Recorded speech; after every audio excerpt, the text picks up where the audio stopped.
there are many more questions, but fortunately we have the next very capable team here. Stefan Seegerer, Tianyi, and Julia Lamprich from IQM, based in Finland and Germany, and meanwhile expanding even more. Stefan, it has really been a great pleasure collaborating with you since the start of WOMANIUM Quantum. Could you share more about IQM and about who you are and what you do? Sure. We are IQM, and we are a manufacturer of superconducting quantum processing units, and like assembling those full systems this one that you see behind me on this Zoom screen. I'm personally the education lead, so I take care of everything we do with education and outreach, so I can do the fun part while other people need to do the hard work. And that's why I hand over to Tianyi, who is actually one of those persons doing the really hard work. Hello, I'm Tianyi from IQM here, based in Finland, and I'm the leader of fabrication team here. So what we basically do is to fabricate this quantum computing chips for quantum processing unit, QPUs. And we have a dedicated clean room built for that. We fabricate superconducting quantum circuits based QPUs. We start from bare silicon wafer all the way to this packaged chips, and then they are sent to the fridge, dilution fridge, to be characterized and benchmarked. So yes, it's a pleasure to meet all of the audience here. Yeah, and you're the first employees at IQM responsible for the quantum chip fabrication. I think I joined the company at day one. Yeah, Julia. That I can't say for myself. Yes, love to hear more about that later on. And with us, we have Julia, who has a physics background and is based at IQM in Germany. Could you share more about your role? Yes, I'm working here in Germany, in Munich. And I joined the company actually when there were only about 20 people here in Germany, already 2.5 years ago. And I'm working in the measurements, on the measurements and software side. For example, when the chip then is inside the fridge, I'm measuring it, performing experiments on it, and also writing new experiments. And especially here in Munich in our team, we also developed the so-called co-design structure, where we have specific quantum chips for specific purposes. And there we are writing experiments for. Right.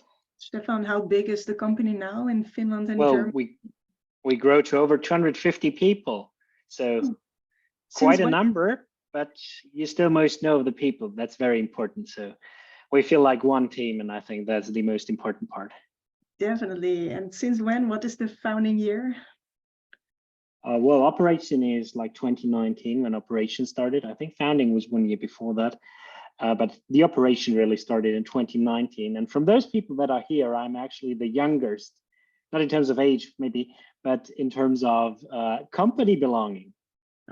Yeah. I can only agree to Kyle saying, well, superconducting qubits are exciting. And well, they all sound kind of like Pokemon. So I think you mentioned the Unimon qubit that we do. So we don't show that today, but we'll show different things, the different steps involved in our facilities. Let's move on to that, because you recorded a really fantastic virtual lab tour. Would you like me to show it, or would you like to share screen? Well, you can share if you want. I was told that the sound quality was a little better on my side, so we can try that one first. Yes, please. And if it doesn't work, we go back to you. Yes, share screen and click share sound in the left bottom. Everyone, get ready. This part will not be put on YouTube. So this is the moment to see IQM's virtual lab tour. Go ahead, Stefan. What a day for us as well. This was amazing lab tour. And now there are many questions appearing that we would love to discuss with you. And the whole hardware team, Rayssa, Bruzaca, Madalina, Mironiuc, and Alex Piedjou is with me here to ask all questions. First of all, Oh, many more actually appearing because Viraj from India asks, how many superconducting qubits are in your chip? Well, the chip we currently have like delivered to VTT has 20 with general couplers. That's kind of the chip that we have delivered out. And the one we currently have on our roadmap is the 54 qubit system. Those we have publicly announced, also with a tunable coupler architecture kind of too. So we really want to focus here on the quality of the operations, so fidelities and those kind of things. Can I make a short, not advertisement, but we created this chip demo or demo chip page on IQM Academy, so you can explore the different elements that were mentioned and like the chip that Mai hold in her hand at the beginning of the video, to check out again how it looked like. And this is like a simple 4-qubit demo chip that is on there, but I think it helps to remind yourself what is those different types like drive lines, readout resonator, and those kind of things. Maybe it's useful for one or the other. I think if you hover over the chip, you get like a magnifying glass, and below that you get some explanation. Can one of you share a bit? What are the challenges here when I look at this chip? What are you pushing most? What is hardest to manufacture? For manufacturing, I think Tianyi can share, like in general, more what is challenging when producing such a chip. Yeah, well, the answer may be different if you ask different people. For us, fabrication is just mostly how to improve the coherence of the single qubit and the connectivity of qubits when we scale up the number of qubits on the chip. So basically 2 points: coherence and connectivity. And basically this serves our ultimate goal to have a higher quantum computing capabilities on the chip. That means we need to have a higher number of qubits and higher fidelity. And that if we transfer to fabrication, that means we need to have higher coherence and higher connectivity to qubits. And so I think in the lab tour just now, Stefan made a good job in explaining this. We test QPU, but we do not improve when we try to improve this. When we try to improve this coherence time and connectivity, when we basically work mostly on test samples, we only switch to QPU when all the unit process is optimized and integrated. And Julia, could you share more before going to questions from Rayssa, then Madalina, then Alex? If you do your measurements, how does that work looking at this chip? In the chip, you see, for example, drive line and readout line, and all the stuff at the edges. These are connected to cables in the end, and the cables go to microwaves. And the microwaves send then signals inside, and with this we can control the qubit, and actually we can excite it. And there is then also a readout line where we can read out the state of the qubit. And as a prelude for everyone, we will have a special session on interfacing a qubit and how to really work with the control electronics next week. Rayssa has the next question, and I also see many questions appearing more broadly about careers and the developments in the field. Go ahead, Rayssa. Yeah, so I'll just say a comment about the virtual laptop, because a lot of people said it. So they say that all of you look amazing in the video. So the video is super nice, and they wanted to work with you. So congratulations on the laptop. Everybody's very happy, and now you have a lot of new employees. Well, we're hiring, so you're happy to apply. Exactly. We're always looking for new colleagues. So if you want to join us on our journey, feel free to reach out. And actually, we also have offices in Spain and France. Now there are not so many people, but at least they started the offices there. And if you're looking for the weather, I'm now sitting in my basement in Germany because we have more than 30 degrees and it's quite hot. So Just as an argument, even for Germany. Yeah. Maybe could you describe a bit more about the control part of the systems? A control part, well, you mean how you drive, or? Yes, I think how do you control the systems?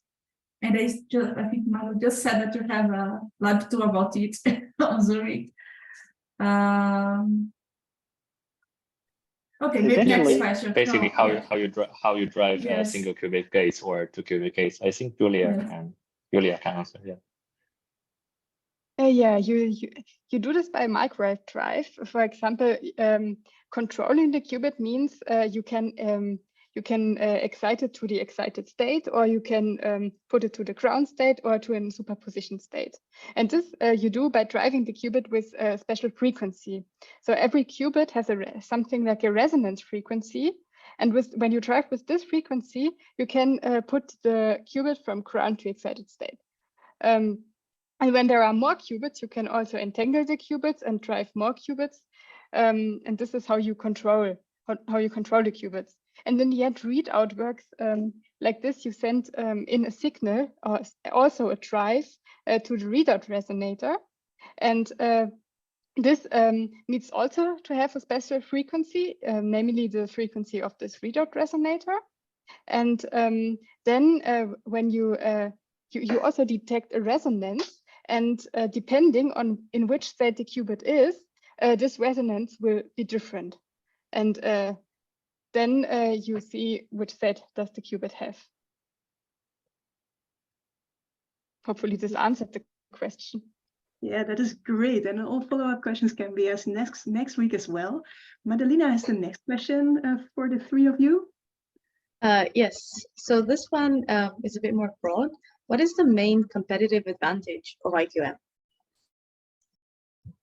Well, that's a very good question. So there are multiple things. One is we directly sell to supercomputing centers. So we give them like the system on their premises. So this is like on a business model thing.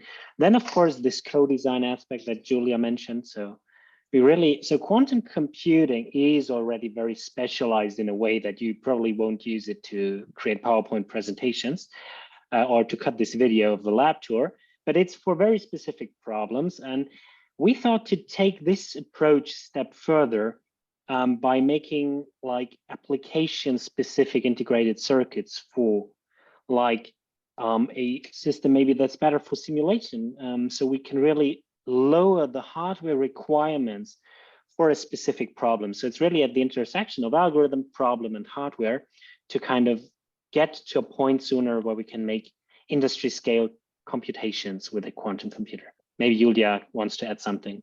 I don't know. Especially at the LPS March meeting, we had a presentation about our NDONIS chip. And this is in principle a unique chip, which only IQM does. And there we have in the middle of the chip, we have a readout resonator where the qubits are coupled to. Normally in all other chip designs, you will find qubit-qubit coupled via tunable coupler. So this architecture is quite different. And yeah, let's see which applications this will serve then in the end. The next question will be by Alex, who has a background in superconducting qubits himself. Oh yeah, hello. The lab tour was really amazing. So there's a question from Rajat. Speaking of what you just said, sorry, yeah, the question is from Rajat. It's directed to Tianyi. So he's asking, does that mean the design of the chip that you made for one quantum computer differ from the other based on the requirement of the client? Or do you make the same design for all your quantum computers you're making? I'm not quite sure whether I understand the question correctly. So he's asking basically, is the design of the chip that you design for one quantum computer can differ from the other based on the requirements of the client? Short answer, yes.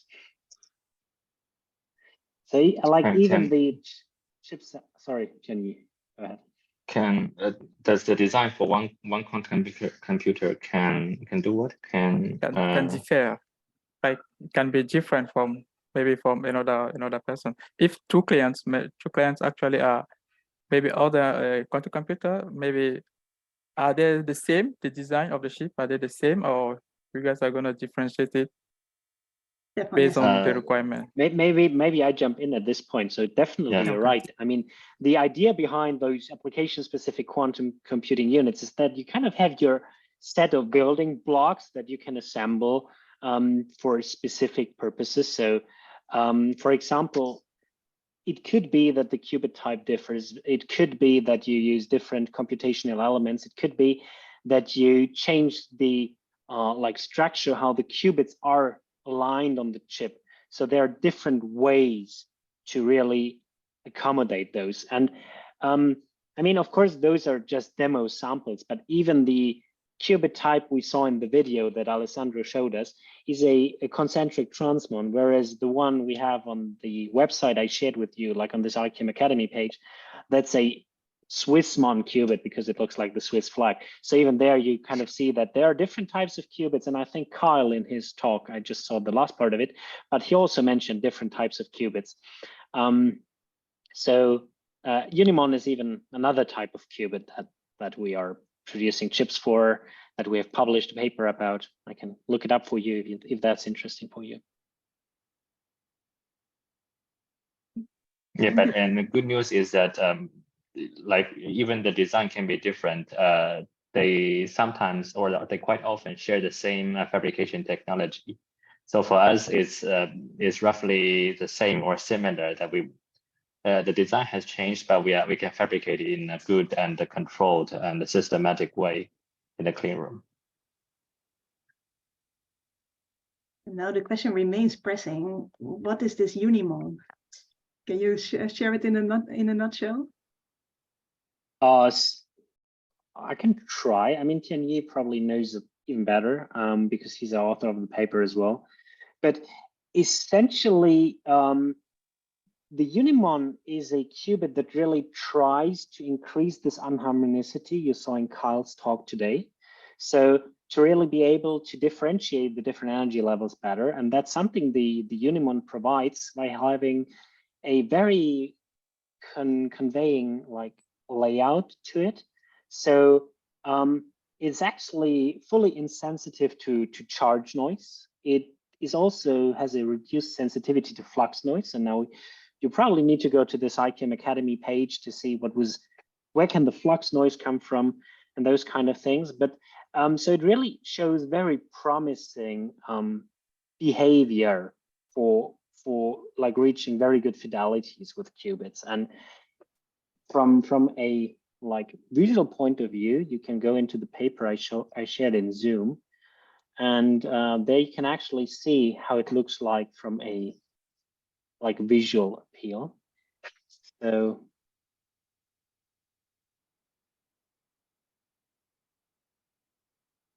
Really, I think I'm not fast enough, but yeah, everyone is encouraged to look there.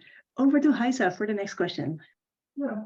How do you deal with unwanted losses inside the readout resonator? How does it affect the system?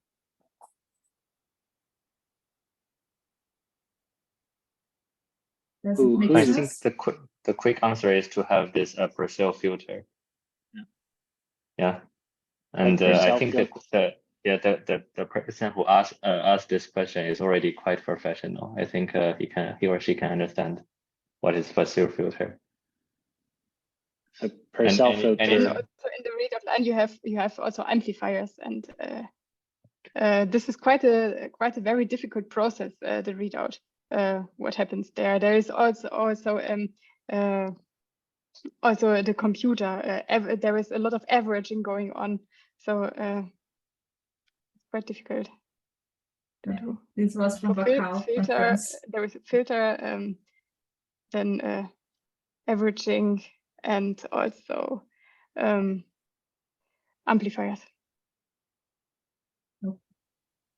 Can I just go in a follow-up question here? So, yes, why do we use interdigital capacitor coupler in this chip or without resonator? Is it in the same direction? Why do we need weak coupling for XMON for drive line?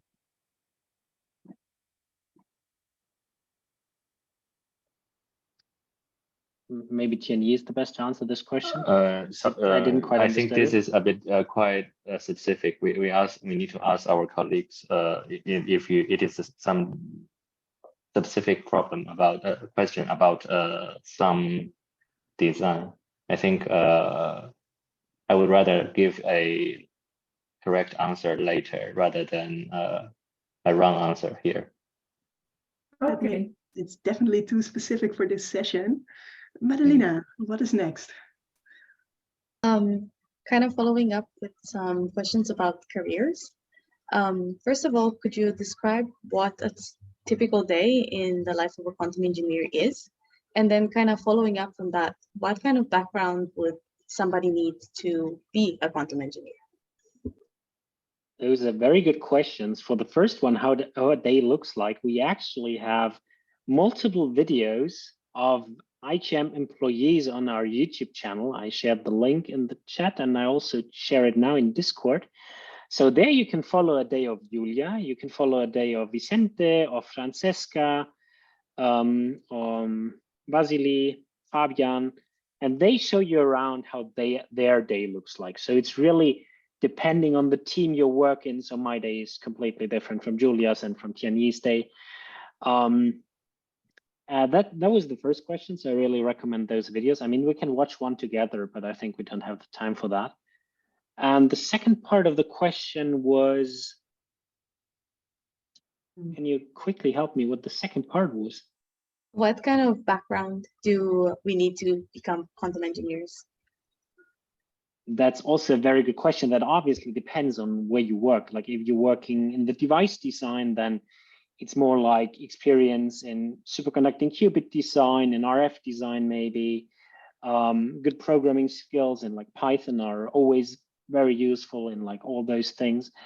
And then if you're more working on the like application, like software side of things, then of course it's an understanding of quantum algorithms and quantum information about relevant algorithms for different industries, about like being able to quickly grasp the content of a paper and maybe reproduce its experiments, its code, those kind of things. But it strongly depends on, of course, the role you're working in. Maybe if you work in error correction, then of course, like mostly the error correction protocols are pretty useful and not so much how to fabricate a RF circuit. Okay, but do you also have some requirements on the kind of degrees that you need to have? So for example, you only hire people with bachelor's degrees in STEM or something like that? Or can somebody who attended a course online and passes the interview process also become a quantum engineer? I mean, I can summarize, I don't have a degree in physics. I have a degree in computer science and mainly did AI stuff. But so I would say that, of course, a degree in those fields is beneficial. If you don't have that degree, then you need to like showcase that you have this expertise. Otherwise, can be projects or those kind of things. But I think like in general, our job ads always say like, either it's a master's degree or a PhD degree, either or, and then or equivalent level of experience. So this is kind of what the job description says typically. I mean, you can check out the currently open positions on our Team Taylor site. I shared it in both chats again, and of course, checking those different role descriptions typically give you a good impression already on what kind of level of expertise is required there and also what the job would look like. And of course, they are changing. I mean, they're not always the same roles on the website. So, for example, we are now hiring for someone who's helping me in creating educational content. So this might be a very interesting role to check out. So it requires, of course, an understanding of quantum algorithms, but maybe like a broader understanding is more beneficial than a very deep in one specific aspect. So this could be a very interesting role, maybe. Opportunities for everyone. Alex, what is the next question? Yeah, still in the quantum engineer, Aviat Kaufman, he's asking, what does a typical day look like for a quantum engineer? Like, I think for really want to see it. Would you like to show the video, Stefan? well, then I'll just show the video, I think. Okay, give me a sec. And then here we go. And I need to remind myself that I need to share audio as well. Okay, so let's go to video. So this is the YouTube channel of IQM, and there we have different people you can meet. I would say we meet Fabian Marx. Yeah. Usually when you start working at a new company, you get stuff like a laptop, a cell phone, you know, the basic office equipment. But at IQM, you'll get your own poster.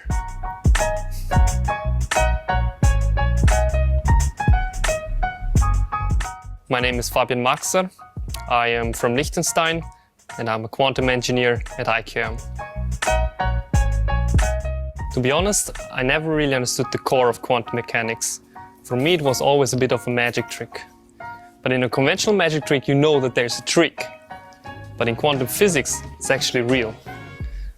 With quantum computers, we try to use this superpower to produce something useful for everyone.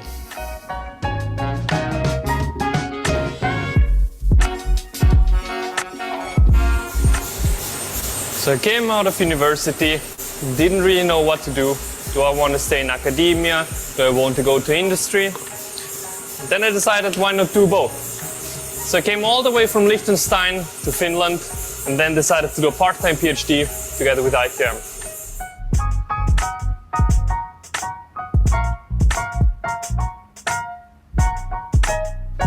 So, how does a typical day look like at IQM? I go to the office.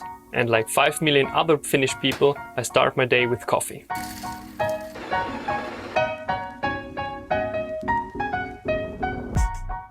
I go to my desk, run my experiment. It didn't work. I go to the lab, check pulses on oscilloscope and optimize parameters. Then I come back to my desk. I run the experiment again. Oh man, it doesn't work. Forget to put my cables back. I go to the lab, fix the cables. I run back to the office. It works! Reward myself with more coffee. For me, it's quite exciting to know that there are now lots of opportunities for quantum physicists like me in the industry. There are still, however, a lot of breakthroughs that need to happen before we can utilize the full power of a quantum computer. And I hope me, together with IQM, will be part of this journey.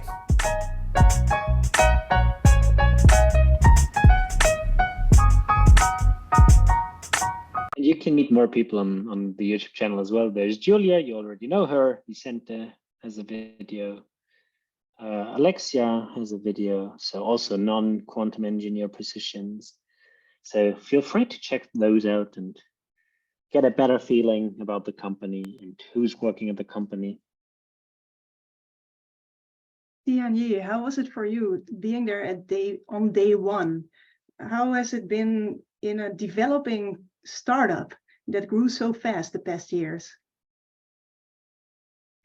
Can you share? We muted you. You are unmuted. Yes, yeah. Yes. This is So very it's different than in academia or in an established bigger company. Yeah, I see the company change gradually from day one, and it's 4 years, but it already sounds like a long journey, and I can hardly remember the first few days I worked there. So ever since I joined the company, I feel the difference that basically we can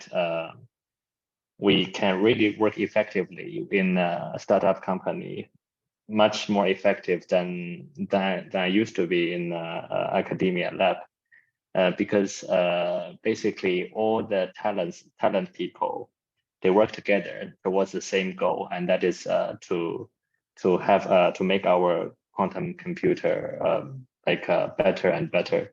And in this way, you get I'm a fabrication people. I do fabrication in academia as well. I did fabrication as well when I was like a PhD or postdoc. And by then, normally I need to wait for a couple of weeks, or even like sometimes even a couple of months before my sample can be cooled down inside the fridge, because normally the fridge is occupied by someone else in the lab, and they haven't really finished their paper. They need their samples to be cooled down, and you have to queue for a long time for your sample to be cooled down. And for a fabrication guy like me, trying to optimize the property of a qubit, I would like to see my results as soon as possible so that I can know which direction I go to. So that used to be quite difficult when I was in academia. And then ever since I joined the company, basically, as I said, we all have the same goal. And the very beginning is to make our qubit lifetime long enough to run any meaningful experiment. And we set up like a fridge like less than 1 month after the company started running. And ever since then, we almost cool down the fridge every week. So that's basically like a you know, it's like the best lab you can work with for fabrication people. Basically, you fabricate the chip, do the packaging, wire bonding, and cool it down every Friday. And then on Monday, you get data from your colleagues. How good is your qubit? You already know how to optimize next week. So that was basically a tradition in IQM ever since the company started. So even right now, we have like more fridges. We still cool down at least 2 fridges every week, so that fabrication people know how good our qubit, or how good our any connection, how good it is our device. I would say at most in 2 weeks' time, so we know the result already. And that is kind of fast iteration, I think, is the key for us to develop our QPUs in a short period. Amazing. And a follow-up to that, Rajat asks, are there more differences between fabrication in academia versus industry or at IQM? I think there's definitely a lot of difference. Like at the very beginning, we were still using a joint facility owned by Aalto University, where the company was spin off from, and also the jointly owned by Aalto University and VTT, and that is a shared facility open to all companies and university students here in Finland.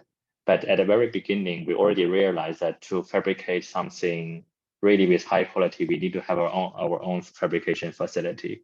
So when the company was not that rich in money, we already made the idea that we should invest on that. And I'm very grateful that our management made that decision like 1 year into the company calendar. So for 1 year after the company started running. And of course, to answer your question, of course, it differs from the academic way of fabrication a lot. First, we need to make sure that everything is under control. Under control means that we just keep on running the basic standard recipe of the equipment. Even though we don't fabricate, we keep on running it. And we monitor like what is the parameter we care about. We do something like called the control chart. If you know something about production, you probably hear about it. Basically, just keep on monitoring one parameter or several parameter of one process that you really care about, and make sure that it is always the same. Because if you want to run an experiment, like you change parameter, you want to make sure that even though you always give the same input, it should give you the same output. If that is not guaranteed, then there's no point to change the input. So so when we do experiment, we also like run, when we change parameters after several runs, we go back to the original parameter to make sure that the process is still the same, or the equipment is still the same as it was when we started the experiment. In this way, we can trust our data, so that it really tells us something, rather than some magic happens, some parameter is drifting in one direction, and we misinterpreted the data. Very clear, thank you. I will ask one more before going to Rayssa, then Alex, then Madalina. My question is to Julia. You work as a quantum hardware engineer at IQM. You did that right after your master's. You decided to go to IQM and not to do a PhD. What was your reason for that, and how is your experience? I was actually thinking of doing a PhD with IQM. But when I finished my master's, IQM in Germany just started, or it has just started, and I thought, well, either I join it now and be part of the beginning phase, or I do a PhD and then everything went without me. So actually, I'm quite happy that I joined IQM at this point, because now I really saw how the software, for example, developed, or how the experiments developed, and it's quite a lot of things which were changing in the very beginning, and you really learn a lot. So I like this, and I guess I decided to not to do a PhD. Because in the end, when I anyway want to work in industry, you also learn a lot of stuff here. So the PhD in principle is nice, of course, when you're working in a field and you're interested in this field. But of course, on the contrary, working in the company and working in some different parts is also nice. Then you cannot only focus on one project, but you have a bit of the big picture. So for me, this was the right decision, I guess. Great to hear your experience. Over to Rayssa. Sure. So what are the main industry areas in which you provide IQM services and products? So we work with different partners. I mean, you can in general say, I think, what industries are most eager to look into quantum computing. And if you look into those, it's industries having chemistry problems, industries like looking for optimization things. So of course, it's something like life science and finance and those kind of things. But we also have some partners to do that. So for example, we have a partnership with a company called Multiverse, which is publicly known. And together with them, we are sometimes also looking into application areas. Fantastic. Then next for Alex. And you've done a great job, Stefan, already answering on Discord. Thank you for that. I do my best. Yes. I will unmute you, Alex. Here we go. Oh, yeah. There was a question before. It was Vada, I was curious about how do you simulate too many qubits? He was curious, how do you simulate too many qubits? Since he said that the maximum on classical computer is 30 qubits, how do you simulate too many qubits? Well, that of course, with your like notebook or a bigger desktop computer, you can only simulate small systems. But if you have sparse matrices to calculate, for example, then you can already calculate bigger systems than are possible with like fully filled matrices. But like with bigger systems, you can also simulate partly bigger systems then as well. I mean, there is of course a physical limit at which point you can't simulate them anymore, but you can still go beyond those 30 at least. And I think what they essentially do is they connect a bunch of capable hardware and use a technology, like a specific simulation technology. I think tensor networks are one way to describe quantum circuits when simulating them. But of course, you'll reach at some point that limit that even with the biggest supercomputer, you can't simulate anymore, or any operation would take like ages. And I mean, that's the goal we are all aiming for, to have those systems we can't simulate classically, to use quantum computers for pressing problems we have. So, I mean, it would be ideal if we are not able to simulate any quantum operation anymore, because that would mean we have the scale that is really interesting.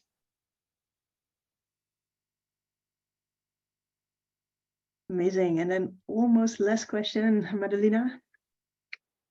Yes, I wanted to ask if you're involved in like any kind of higher up projects. So you do the production and such and the testing. Do you do any other like higher level projects? And kind of a bit related to that, is there a way to be involved remotely with IQM? I didn't quite get the question about higher level projects, I think. Well, what do you mean by higher level projects? So maybe like applications, or do you just kind of okay. sell the systems and then your collaborators will do the application? Okay, thank you. Yeah, so we have a team also that is, for example, looking into the algorithms design. We call it the AAA team, not just the A team. We have the AAA team, and that answers the first question, I think. So of course we have people looking also on the algorithmic side.